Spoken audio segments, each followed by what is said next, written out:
Once a virtual implant treatment plan has been finalized, we can proceed with surgical guide design.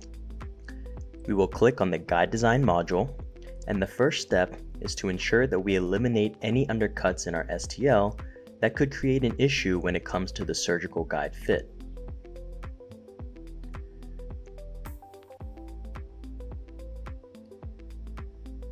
Before proceeding with that step, we will first want to verify that the correct STL file has been selected that we want to proceed with our surgical design on. Once verified, we will go ahead and rotate the model to where we're able to view the occlusal plane and click Set Insert Direction from View.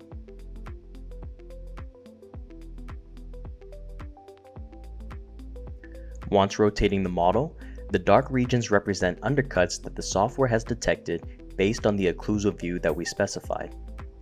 This step is very important as the dark regions is where the blockout material will be applied in order to fill in those undercuts.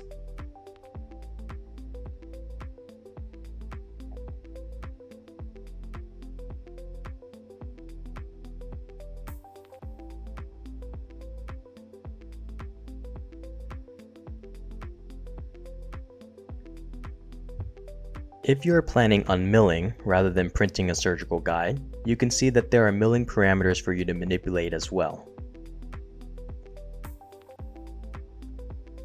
Once we click Generate Undercut, a blockout model will be created where all the undercuts have now been filled in with vertical material.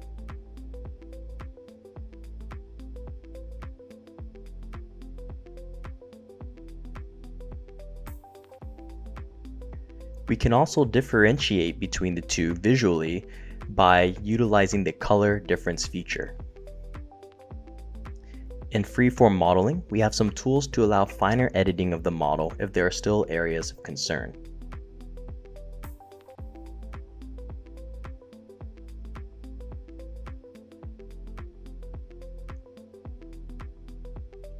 Each tool has a diameter and strength setting. The diameter changes the area that your tool will affect with each click, while the strength changes the intensity in which the effects are applied to the model with each click.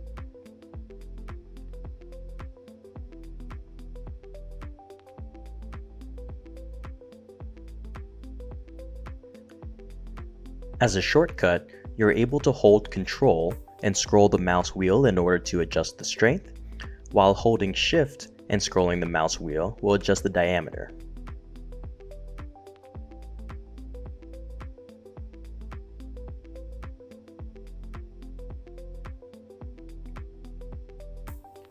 In this example, we can go ahead and fill in some material in these interproximal spaces that may cause problems with the surgical guide fit.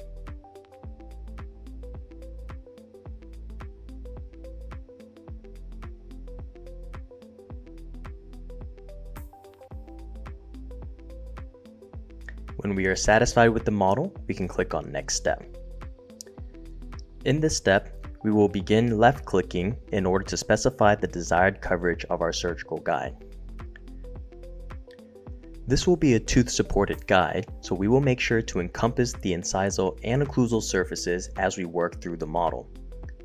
As you can see, we're not running into any undercuts due to the blockout we applied previously.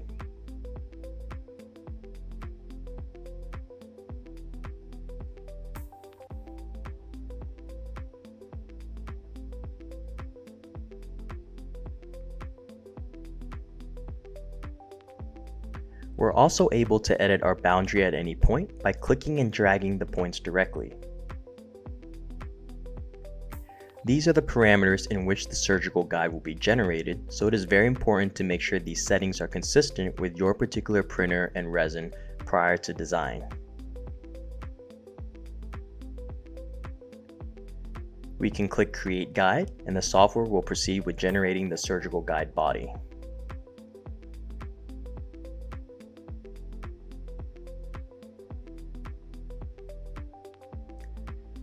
As you can see, presently there are not any sleeve holes in the surgical guide as we need to proceed with some post-processing first.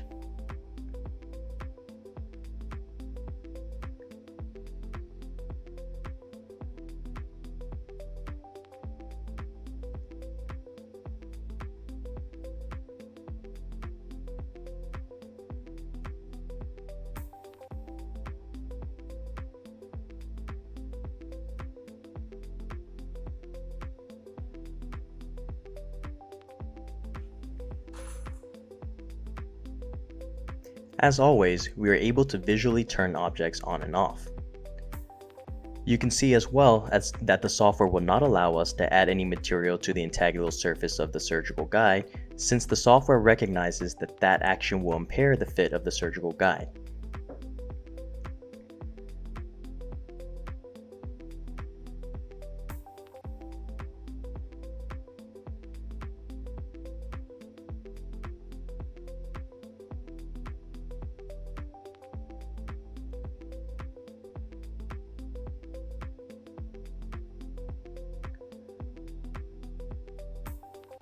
Once the guide has been evaluated for any necessary edits, we can proceed with adding inspection windows. Inspection windows are particularly important in a tooth-supported guide as it allows the surgeon to visually confirm the surgical guide is fully seated prior to conducting the surgery. The windows generally should be added on the buccal aspect for ease in viewing and should be added throughout the arch to ensure that the guide can be confirmed that it's fully seated.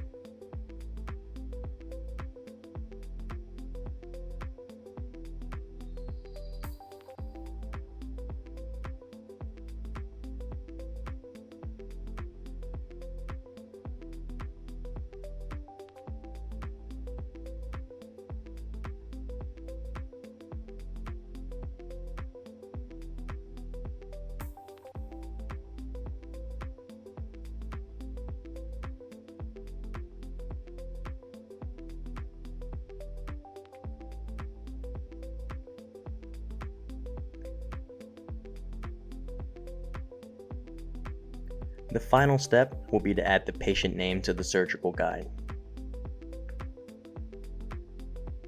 You are able to either engrave or emboss the patient name and click Next Step to finalize the design.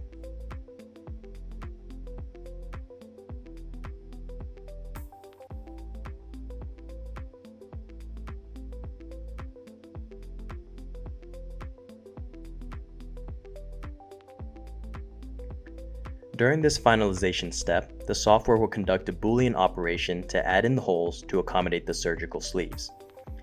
If we hide the planned sleeves, we can observe that the sleeve holes in the surgical guide have been created, as well as our inspection windows and patient name.